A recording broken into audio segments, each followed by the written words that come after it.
গত প্রায় এক মাস আগে ঘটে যাওয়া কলকাতার আরজিকর মেডিকেল কলেজের নৃশংস ঘটনার বিচার এখনও চলমান। ন্যায় বিচার চেয়ে এখনও সাধারণ মানুষের মনে ক্ষোভ প্রজ্বলিত।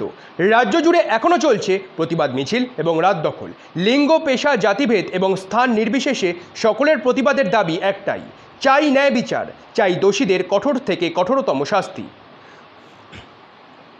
গতকাল শিক্ষক দিবসের রাতে শিক্ষক শিক্ষিকা থেকে শুরু করে শিক্ষাকর্মীরা মশালের আগুন ছুঁয়ে শপথ নিয়ে জলপাইগুড়ির রাজপথে নেমেছিলেন। হাতে মশাল নিয়ে জলপাইগুড়ি কদমতলা মোড়ে গান এবং কবিতার মাধ্যমে তিলোত্তমার ধর্ষণ এবং খুনের প্রতিবাদ করেন তারা। প্রশ্ন তোলেন, কবে হবে ন্যায় বিচার, কবে বিচার পাবে অভয়া?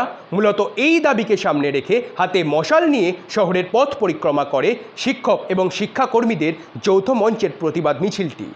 রাত 9টা থেকে শুরু হয় এই কর্মসূচি এবং এর সমাপ্তি ঘোষণা হয় রাত 12টায়। ব্যুরো রিপোর্ট, সংবাদ শিরোনাম।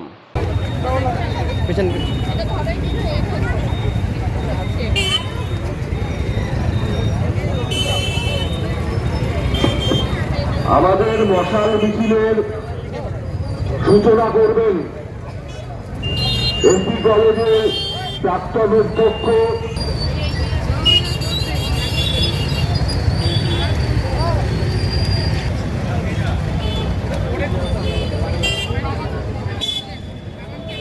মশাল যাদের হাতে আছে